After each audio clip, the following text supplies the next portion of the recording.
Welcome back students, આપ સૌનું આપણી યુટ્યુબ ચેનલમાં હાર્દિક સ્વાગત છે. વિદ્યાર્થી મિત્રો, આપણે એનએમએમએસ પરીક્ષા 2026ની તૈયારીના ભાગરૂપે સેટ વિભાગ માટે ધોરણ 7 વિષય વિજ્ઞાનમાં પ્રકરણ નંબર 10 જેનું નામ છે વિદ્યુત પ્રવાહ અને તેની અસરો, તો એના આપણે 25 આઈએમપી એમસીક્યુ જોવાના છીએ. અને વિદ્યાર્થી મિત્રો, આપણે આ પાર્ટ વાઇઝ એટલા માટે કરીએ છીએ કે તમને ધોરણ 7 અને ધોરણ 8 એમ બંને ધોરણના વિષયમાંથી 35 થી 40 માર્ક્સનો વિજ્ઞાન વિષયનું પૂછાશે. એટલે જે પણ તમને આઈએમપી છે એ તમારા સુધી પહોંચાડવામાં આવશે. તો પહેલો પ્રશ્ન છે આપણો કે વિદ્યુતના ઘટકો માટેની સંજ્ઞાનો ઉપયોગ કરી શું દર્શાવી શકાય છે?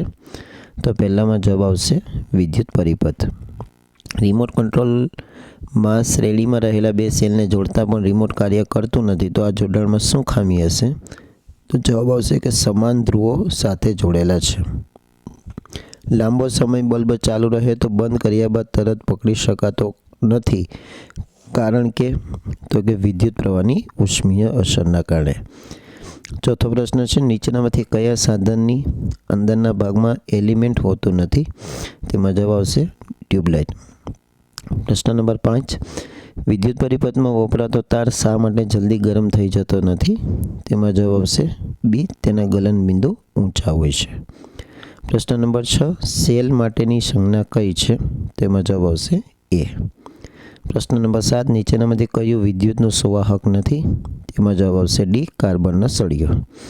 પ્રશ્ન નંબર 8, એવો પદાર્થ જે પોતાનામાંથી વિદ્યુત પ્રવાહ વહેવા દેતો નથી તેને શું કહે છે? તેમાં જવાબ આવશે વિદ્યુત અવાહક. પ્રશ્ન નંબર 9, એમાં જવાબ આવશે પ્લાસ્ટિક અને ચુંબક વચ્ચે આકર્ષણ થતું નથી. પ્રશ્ન નંબર 10, બેટરી કોના જોડાણથી બને છે? એમાં જવાબ આવશે વિદ્યુત કોષ. પ્રશ્ન નંબર 11, તારમાંથી ઉત્પન્ન થતા ઉષ્માનો જથ્થો કઈ બાબત પર આધાર રાખતો નથી? એમાં જવાબ આવશે સી, તારનું વજન. પ્રશ્ન નંબર 12, ઘરમાં અકસ્માતની ઘટના નિવારવા માટે પરિપથમાં કઈ વસ્તુનો ઉપયોગ કરી શકાય? તો 12માં જવાબ આવશે સી, ઉપરોક્ત બંને, એટલે કે ફ્યુઝ અને એમસીબી બંનેનો ઉપયોગ કરી શકાય. પ્રશ્ન નંબર 13, વિદ્યુત ચુંબકનો ઉપયોગ ક્યાં નથી કરવામાં આવતો? તો 13માં જવાબ આવશે સી, આંખમાં પડેલા લોખંડના રજકણોને દૂર કરવા.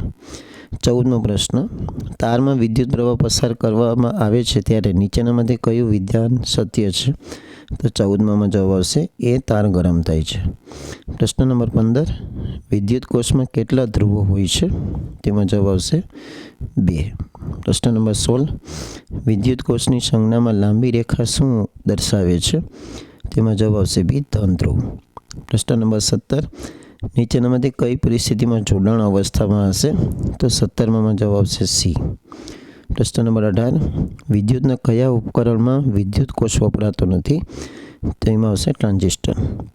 પ્રશ્ન નંબર 19, બલ્બની અંદરના પાતળા તારને શું કહે છે?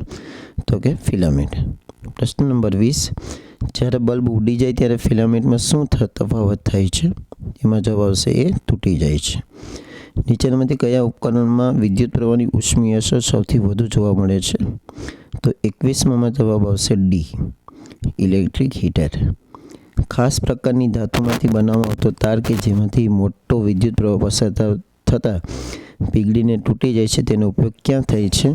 તો 22માં જવાબ આવશે એ, ફ્યુઝ. પ્રશ્ન નંબર 22, એમસીબીનું આખું નામ શું છે? તો જવાબ આવશે મિનિએચર સર્કિટ બ્રેકર. 24મો પ્રશ્ન છે, 23માં જવાબ આવશે બી. હોકાયંત્ર નજીક ચુંબક લાવતા શું થાય છે? તેમાં જવાબ આવશે બી, હોકાયંત્રની સોયનું આવર્તન થાય છે. અને પ્રશ્ન નંબર 25 છે, વિદ્યુત કળ કુલ કેટલી અવસ્થા ધરાવે છે? તો કે 2 અવસ્થા. તો અહીં આપણા પ્રકરણ નંબર 10ના આઈએમપી એમસીક્યુ પૂર્ણ થાય છે. આશા રાખીશ કે તમને વિડીયો પસંદ આવ્યો હશે. જો વિડીયો પસંદ આવ્યો હોય તો આપણા વિડીયોને લાઈક કરો, વધુમાં વધુ તમારા મિત્રો જોડે શેર કરો. અને જો ચેનલ ઉપર નવા હોય અને ચેનલને હજુ સુધી સબસ્ક્રાઈબ ન કરી હોય અને પરીક્ષાની તૈયારી કરવા માટે આપણી ચેનલ સાથે જોડાવા માટે આપણી ચેનલને સબસ્ક્રાઈબ કરી બાજુના બેલ આઇકોનને પ્રેસ કરો. Thank you very much.